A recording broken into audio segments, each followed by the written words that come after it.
Yosh, minasan. This is the day we've been waiting for. I've plugged this a couple of times now. Got my Star Trek shirt on and we're all set to... What? What? What do you mean we can't do it? It won't record. Sodo! It's been on the calendar this whole month. I mean, we had this all planned out. I dug my Star Trek shirt out for this. Look at this. Look at this. Hey, hang on. I had this planned. Look, it's gonna get this out. It has a Star Trek pin on it. I was gonna use that for the cover picture. I had this whole weird beanie effect planned. And, no, not now. We can't use it anymore now. Bring me back. Gonna have to take this shirt off now. Wait, what game are we playing now? Is it even... Really? This might not be so bad after all.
Konnichiwa, minasan.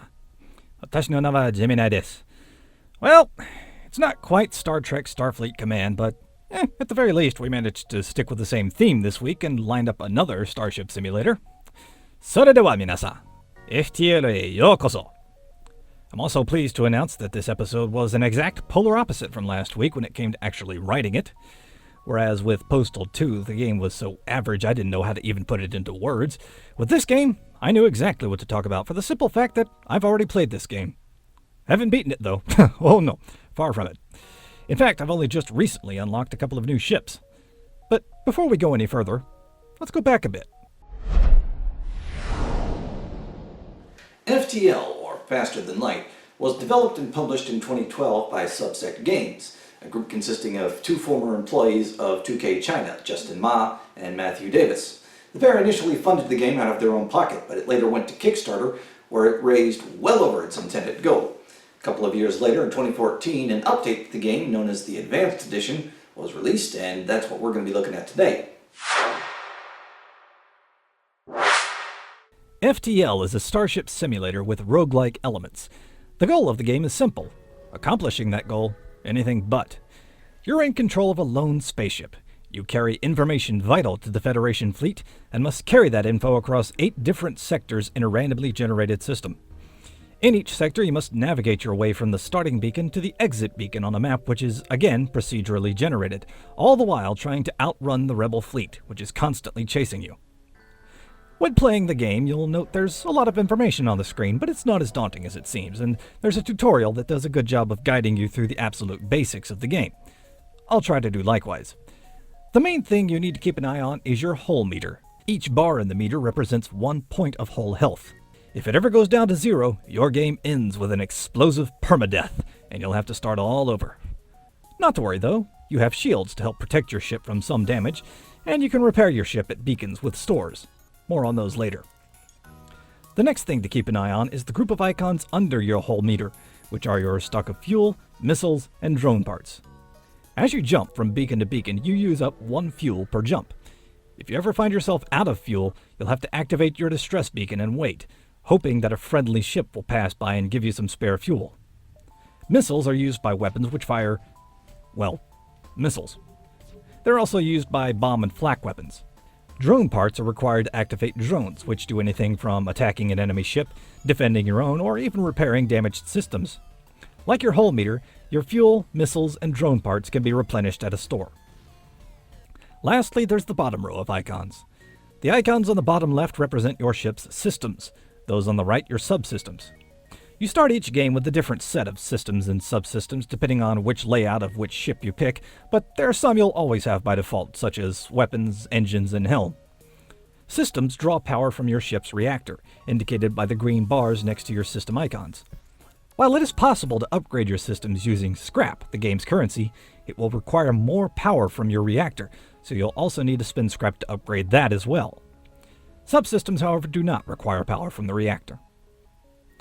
The very first thing you'll do when starting a new game is choose your ship. When you're just starting out, you'll only have 2 ships available to you, the Kestrel and an Engi cruiser. There are more ships you can unlock in the game, and they can generally be unlocked either by completing a quest associated with that ship's particular race, or by beating the game with the previous ship in the list.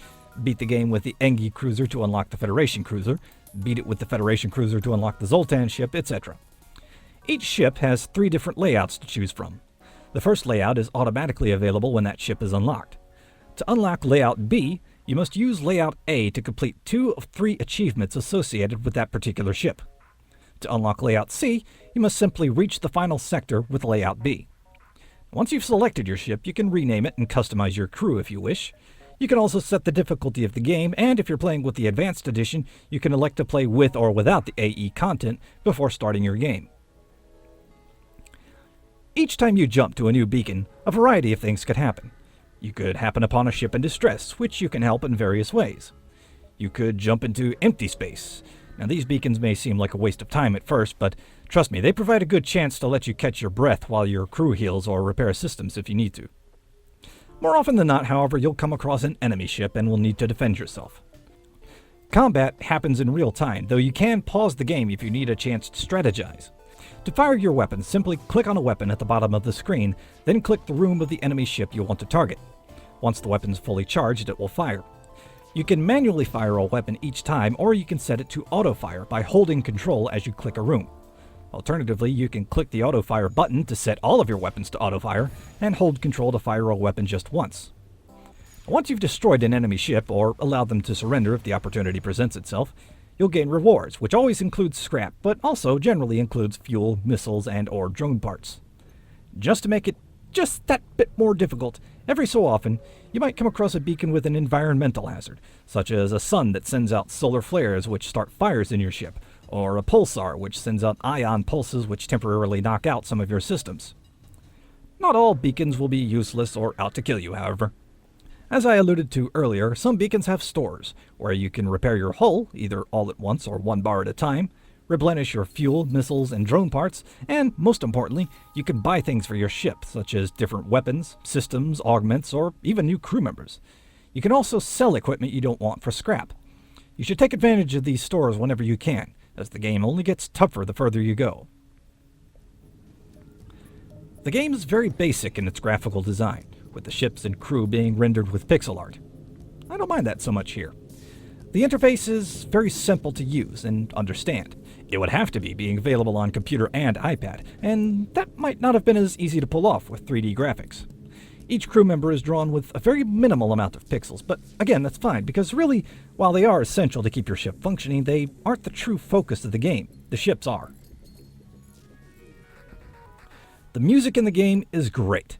When you're not fighting another ship, it's calming and very pleasant to listen to, and when you do encounter an enemy ship, the song remains the same, but fades in additional touches like percussion to make it just that little bit more intense. Allow me to share a sample of it.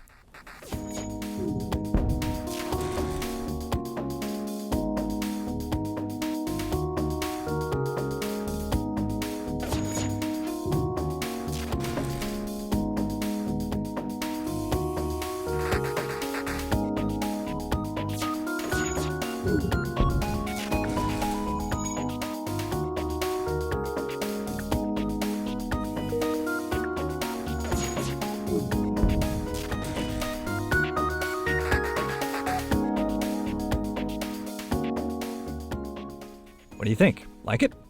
Because if you really like the music, you can even drop an additional $4 on Steam and download the game's soundtrack.